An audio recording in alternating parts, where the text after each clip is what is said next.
Bueno, tratando de continuar con estos tips, por decirlo de algún modo, acerca del texto de mi autoría que tienen para su lectura.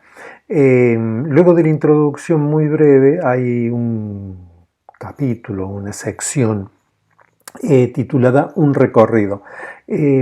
Si la leen tratando de registrar y memorizar lo que ahí dice, se van a aburrir mucho y les va a servir de poco.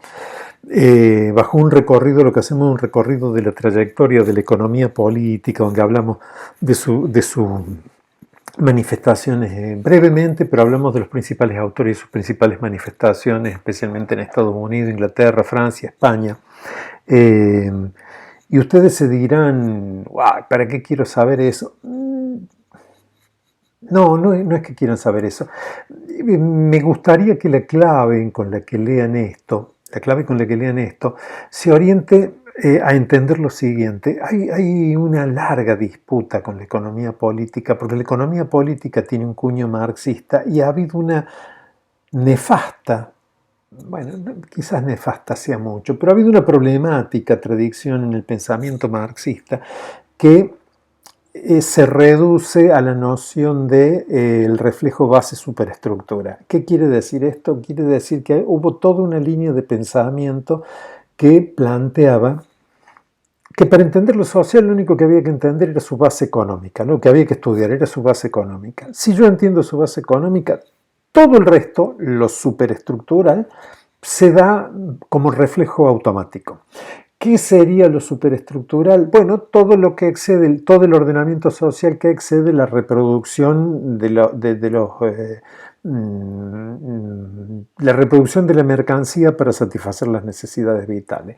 La cultura, la religión, la jurisprudencia, el arte, todo eso sería un reflejo de la base. Es decir, la idea dicha de manera torpe, pero para que podamos sortear el escollo rápidamente, es que las sociedades en distintos momentos históricos se organizan de distinta manera.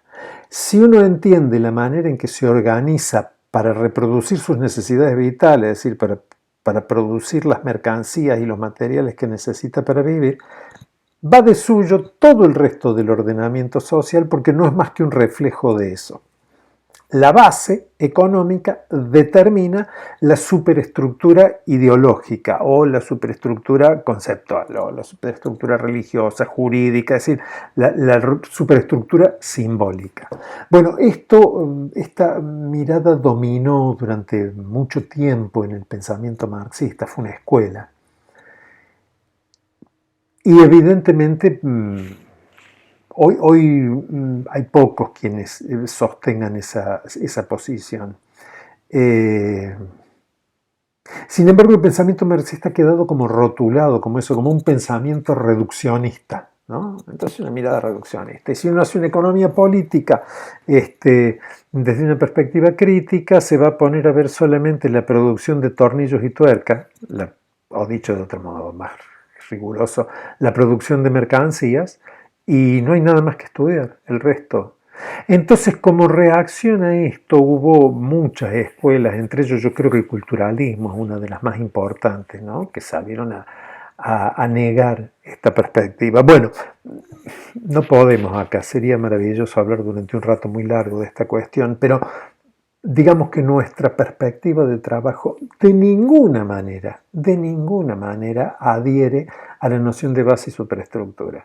De ninguna manera creemos que lo cultural, que lo ideológico, que el orden de las representaciones, que el orden del sentido en la sociedad puede entenderse como el mero reflejo del modo en que se organiza la sociedad para producir mercancías y consumirlas.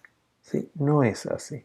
En realidad pensamos que es un entramado muy complejo. Pero ¿se acuerdan? En el videíto anterior dijimos no olvidar la dimensión objetiva de las relaciones sociales.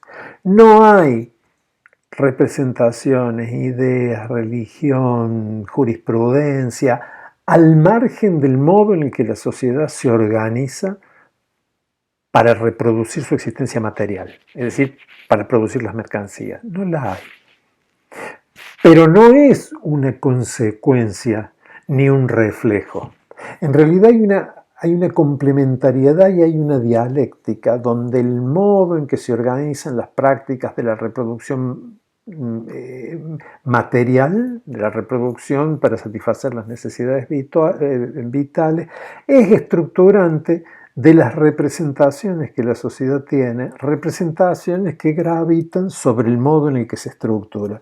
Y entonces hay un delicado y un complejo ir y venir ahí. Este pequeño recorrido no es para que memoricen los autores, sino para que vean el tipo de reflexiones que se estaban planteando y que no ha sido, como se le ha acusado a la economía política, de carácter determinista, aunque esto ha sido muy fuerte y por momentos ha sido dominante.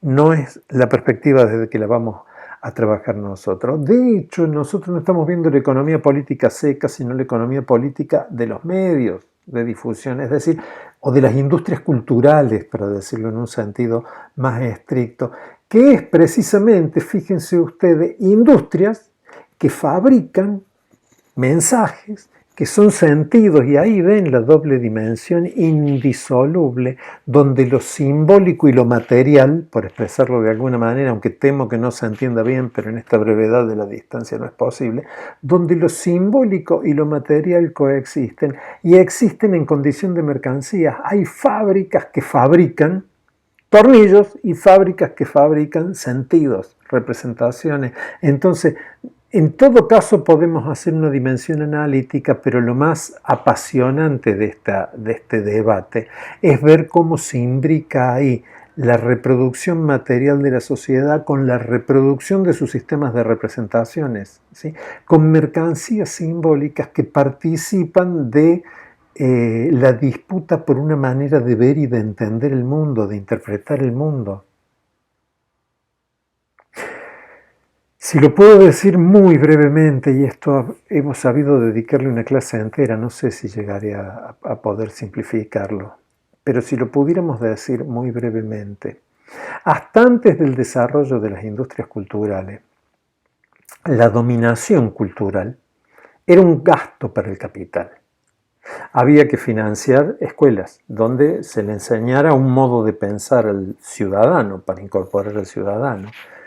Iglesias, credos, para difundir y promover una comprensión de un sistema de valores. Fíjense ustedes que la riqueza social tenía que destinar una parte de gasto para poder cimentar y fortalecer las creencias necesarias que dieran cohesión al orden social. El desarrollo de las industrias culturales marca un hito sin precedente. Es, por primera vez en la historia, en el trabajo de producir representaciones, educar y difundir una manera de entender el mundo, eso se hace a través de mercancías que se producen, se comercializan y generan ganancias, generan riqueza.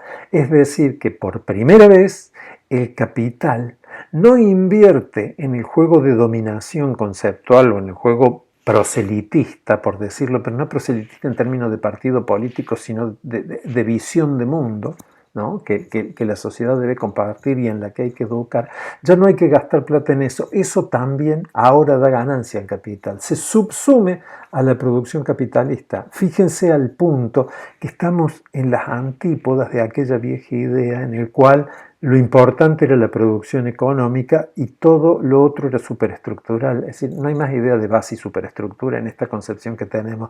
Revisar la trayectoria ayuda, aunque esto no está muy claro, por supuesto, no es el foco de ese pequeño recorrido, pero pueden pensar en términos de ese recorrido esta cuestión. Sería un tip importante. Y luego de eso, pasamos a analizar el desarrollo de la economía política de la comunicación en la Argentina en particular, que es el ítem siguiente. Vamos a hacer otro videíto para eso por cuestiones tecnológicas y de fatiga.